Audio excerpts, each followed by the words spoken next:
What is up, guys? Welcome to Pro Fight Picks. My name is Valentin and today we're gonna take a look at the UFC Fight Night Sandhagen vs Dillashaw card, which takes place on July 24th. Today we're gonna take a look at the main card. The main card opener is a pretty interesting fight. We got Gall, who is currently 6-3, against Jordan Williams, who is 9-4. Gall is a great jiu-jitsu fighter who has been in the UFC since 2015. His whole professional career, he pretty much was fighting under the UFC banner. In this current fight, he is an underdog, standing at plus 170, and this is not really surprising to me due to the fact that his opponent Jordan Williams is having a kind of a similar style to the previous Gall's opponent, who in fact was Platinum Mike Perry. In his last fight, Gall lost to Mike Perry by unanimous decision. Gall's opponent, Jordan Williams, is coming off a loss as well. His last fight, he lost to Nasruddin Imavov, who is fighting in a preliminary card of the same event. Make sure you check out the previous video with my picks for the prelims in order to find out what Imavov is up to. So, going back to Williams, his last loss was by unanimous decision, and it was actually his first fight in the UFC after winning a contract on the Dana White Contender Series. William is good. He's a powerful striker who can really hurt you if he connects with his punches. However, I believe Gall was able to draw a conclusion after his fight with our favorite Nigerian nightmare Mike Perry. Most likely he worked on his mistakes and will not make them again, and I hope he did, and he will be able to get a W in this fight. Also, I got a feel that UFC likes Gall, so I think they would not give him an unwinnable matchup. Williams definitely has a chance of winning the fight, but I'm going with Gall in this fight. The second fight of the main card featured two young female prospects, Barber, who is currently 8-2, and Miranda Maverick, who is 11-2. This fight should be very exciting as well.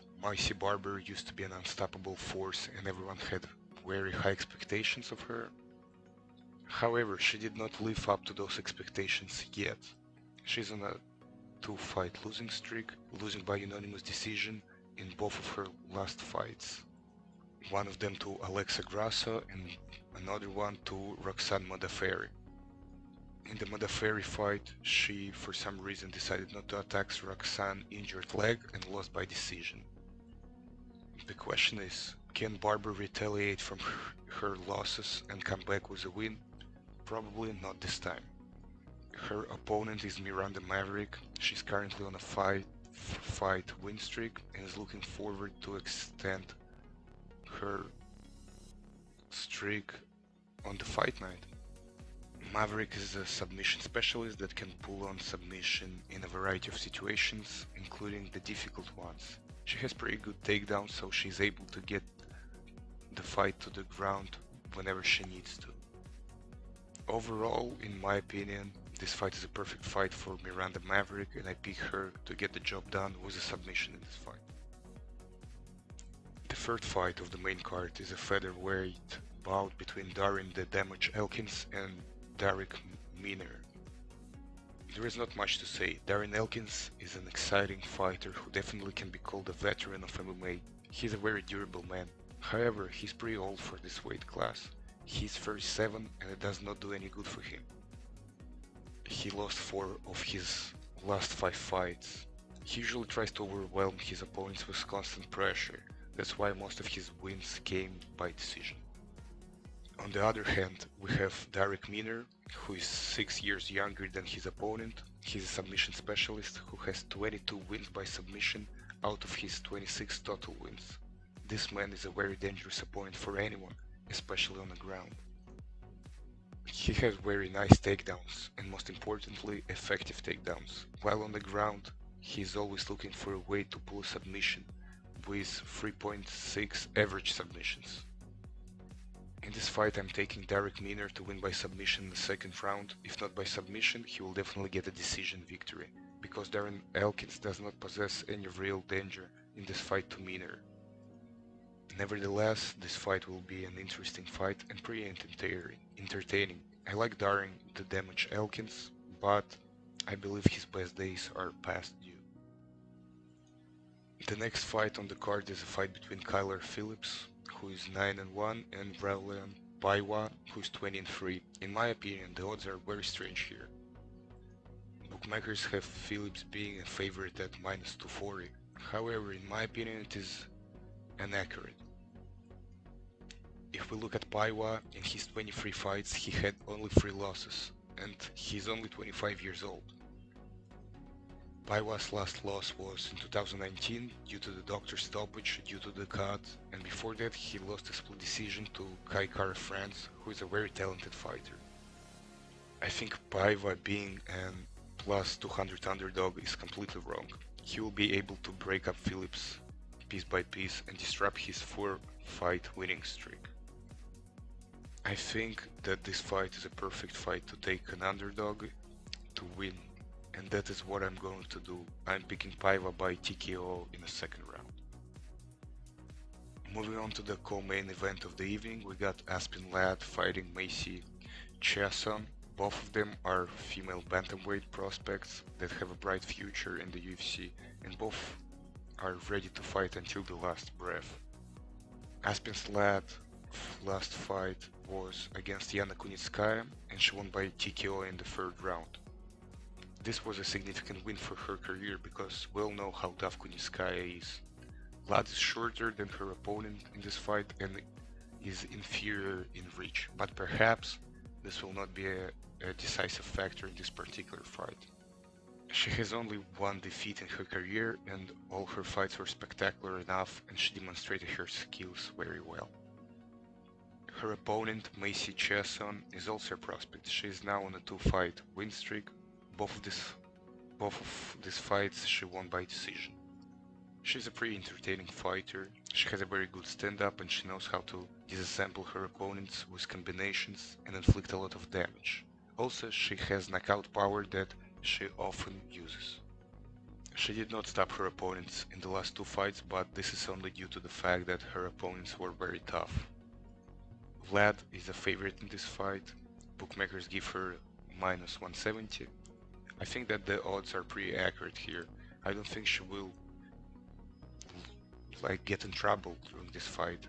I don't think we will see an upset in this fight as well. I think Vlad will be able to overwhelm her opponent with constant pressure, and as a result will be able to successfully take her down and finish her with her vicious ground and pound. I pick Vlad to win by second round TKO. And finally, the main event of the evening. In this fight, we have a prospect and potentially a future title contender, Sandhagen, who is currently 14-2, fighting against a former bantamweight champion who is making his return after a 2-year suspension due to PED, TJ Dillashaw. Personally, this fight is one of the most anticipated fights by me. I have been waiting for TJ's return since the moment he got suspended, and I'm pretty sure this fight will be incredibly entertaining. Sandhagen is currently on the 2-fight win streak. In his last fight he had a spectacular KO win over the former UFC lightweight champion of the world. Sandhagen knocked him out with a crazy flying knee in the first round, sending Frankie Edgar back to New Jersey. Before that fight he had a fight against a tough opponent, Marlon Moraes, and he managed to stop him in the second round by TKO. Potentially, Sandhagen can fight for the title in the next fight, but first he needs to beat Dillashaw, and I believe that will not be as easy as he thinks. Moving on to TJ, it is very hard to evaluate how Dillashaw will perform on Fight Night, due to the fact that we did not see him fight for more than 2 years, because he tested positive for the drug that helped him to cut weight for the fight with Cejudo. So we don't really know how long inactivity will affect TJ's performance. Also, there were lots of rumors from his former teammates from Team Alpha Male about TJ using steroids throughout his whole career.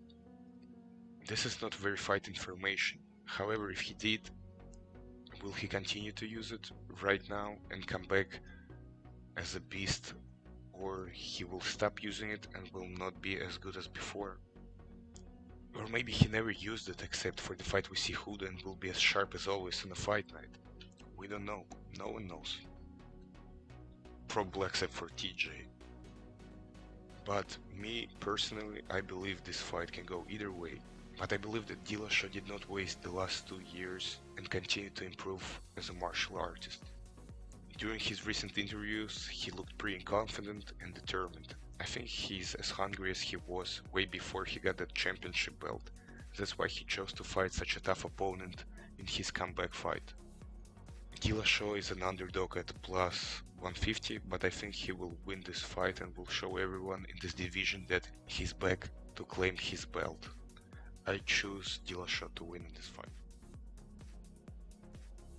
Let me know what are your thoughts and picks for this main card in the comment section below. Thank you very much for watching the video. Don't forget to drop a like and subscribe for more weekly videos, and I'll see you next week with more picks and predictions for UFC Fight Night.